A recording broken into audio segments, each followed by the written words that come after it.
The state of American politics is toxic. We must have deception that is more civilized. That's just one of the Russian operatives taking a pledge today to run a completely positive disinformation campaign in 2020. But will it be enough to deceive voters? From The Onion and Onion Public Radio, I'm Leslie Price, and this is The Topical. Stay with us. We have just enough news to make you feel informed.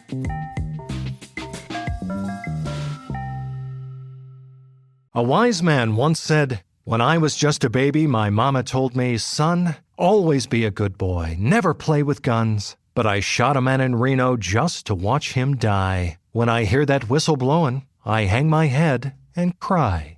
Powerful words. That man was Johnny Cash, creator of the Cash App. No, it was not Cengiz. What? Not the creator. He wasn't? No.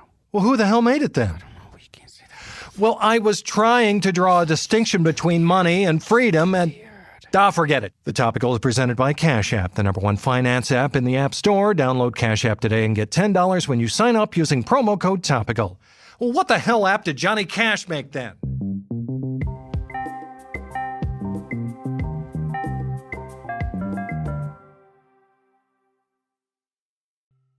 Well, it's no secret politics in this country have gotten ugly. Most of the time, you can't tell one candidate from the other underneath all the mudslinging. But as we approach the 2020 presidential election, some major players are stepping up to bring back civilized discourse. Russian internet trolls, the same ones known for interfering in the 2016 presidential election, have recently made a pledge to run a completely positive disinformation campaign in 2020.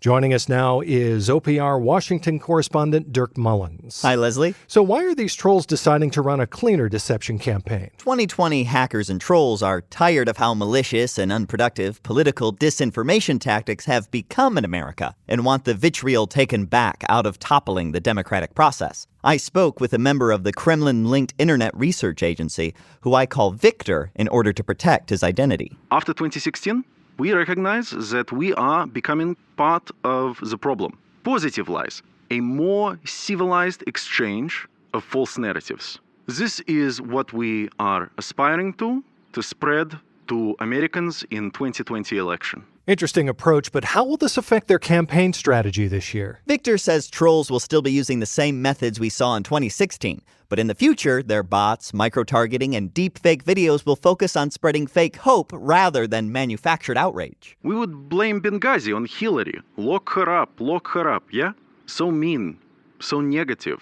This year, we will just tell nice lies, like, say, Donald Trump going to Afghanistan on a covert mission and killing an ISIS leader with his bare hands. Or pretending the automotive and coal industries are doing well.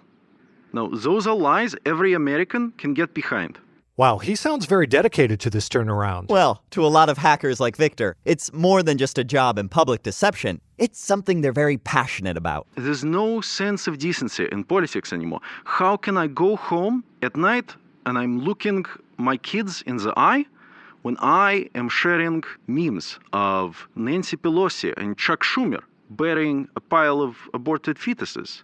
Yes, I want to make dissent in American democracy, but that doesn't mean that all sense of decorum has to be lost. And in that spirit, hackers will no longer link candidates to fake pedophile rings on Twitter, but will share more respectable memes that are bold and forward-thinking, like claiming that a candidate is extremely virile and has slept with over 500 men and women. That is certainly more optimistic and inspiring, but what have been the results so far? Is this new disinformation going viral? Oh, it's an incredible success with Americans. Those dumbasses will believe anything they read online. Well, sounds like the Republicans and Democrats could learn a thing or two from the Russian operatives dead set on destroying democracy. Thank you, Dirk. My pleasure.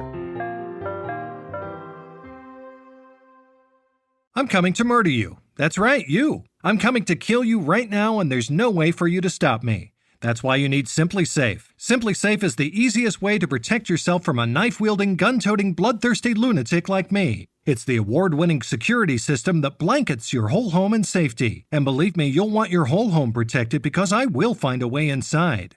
Now, you might have some questions like, is it really that simple? It sure is. Simply Safe can be delivered straight to your door, and you can install the whole thing yourself in as little as 30 minutes. which is good because I'm getting closer and time is of the essence. You might also be asking yourself, why are you doing this to me? I don't need a reason, buddy. I'm crazy. And believe me, that's the scariest part. And if you go to simplysafe.com/topical today, you'll get free shipping and a 60-day risk-free trial. You got nothing to lose and everything to lose. Go now and be sure to go to simplysafe.com/topical. That's simplysafe.com/topical, because it's the only thing that can protect you and everything you love from your worst nightmare.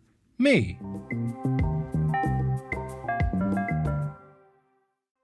Well, that was supposed to be it for the Topical today, but it seems like all the other news podcasts are talking about the coronavirus, so we figured we probably should too. Here's what else you need to know today. With more mandatory curfews and quarantines being implemented across the nation, U.S. health officials are urging Americans to stockpile on loved ones amidst the coronavirus outbreaks. The CDC is anticipating a diminished supply of cherished friends and family members and is reminding citizens to stock up while they can, especially on dearly beloved grandparents, as those are always the first to go. Amazon is looking to help boost the economy, announcing today they'll be hiring 100,000 new workers to put in close quarters together just for kicks.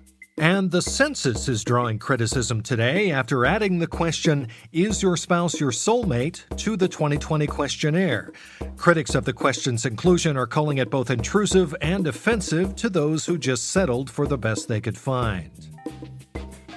Okay, now that will do it for the Topical today. I'm Leslie Price.